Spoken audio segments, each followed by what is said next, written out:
Bonjour mesdames et messieurs et bienvenue dans ce flash d'information.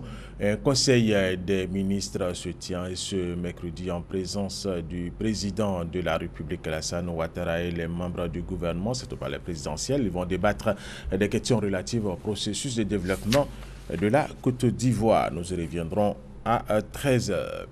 Il s'est ouvert hier mardi ici à Abidjan la 14e conférence annuelle de l'Association africaine des fonds d'investissement et du capital risque. Abidjan est la deuxième capitale francophone à accueillir cette conférence décrite comme la plus grande du financement privé en Afrique. La rencontre a pour thème « Construire un avenir soutenable en Afrique ». Elle a été présidée par le vice-président ivoirien Daniel Cablon-Duncan.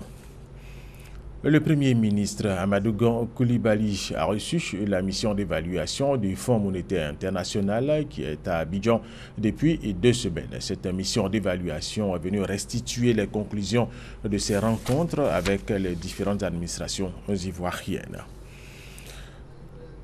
Après sa rentrée lundi, la première Assemblée nationale de la 3e République ivoirienne mettra en place ses organes ce mercredi après-midi. Et puis, à l'occasion de sa 3e Assemblée ordinaire, le réseau Paix et Sécurité des femmes de l'espace CEDEAO a entrepris une rencontre avec les responsables pays et les membres du réseau. Au centre de cette assise, l'autonomisation économique de la femme. Massokone, Gabriel Zani.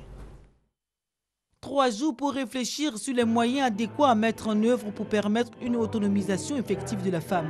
C'est à cela que vont s'atteler les responsables et membres du réseau des femmes pour la paix et la sécurité dans l'espace CEDEAO. Une rencontre qui intervient dans le cadre de la 3e Assemblée générale du réseau. Les femmes maliennes aspirent beaucoup à l'autonomisation parce que nous savons que c'est le seul gage pour nous permettre de nous libérer économiquement dans tous les sens. L'autonomisation politique, qu'elle soit intégrée dans les partis politiques, qu'elle occupe la place qu'il lui faut dans les partis politiques. Tout ce qui peut entraîner une situation conflictuelle, nous essayons d'attirer l'attention des gouvernants, des partis politiques sur leurs responsabilités à préserver la paix, parce que sans paix, il n'y a pas de développement.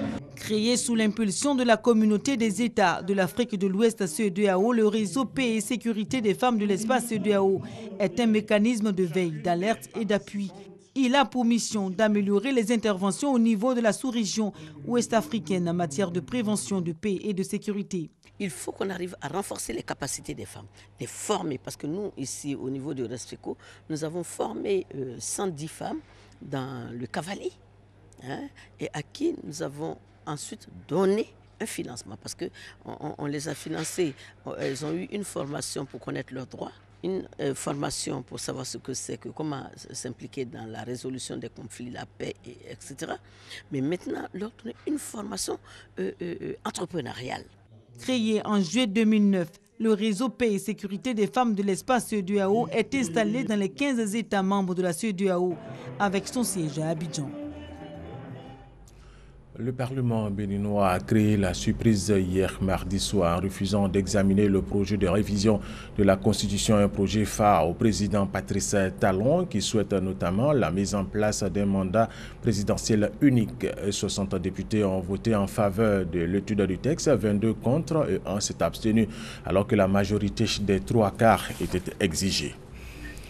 L'attaquant de Lyon, Maxwell Cornet, ainsi que le milieu de l'Odinese, Seko Fofana, ont choisi de s'engager avec la Côte d'Ivoire, le pays d'origine, au détriment de la France, dont ils ont porté le maillot en sélection de jeunes.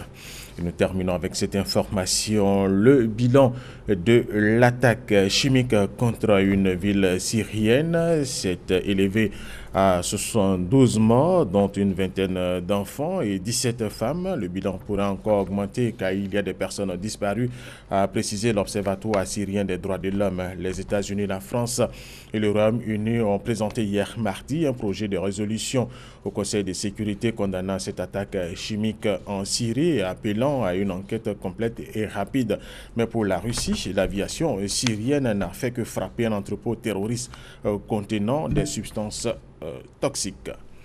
Voilà, et c'est la fin de ce flash d'information. Merci de l'avoir suivi. Je vous retrouve à 13 h.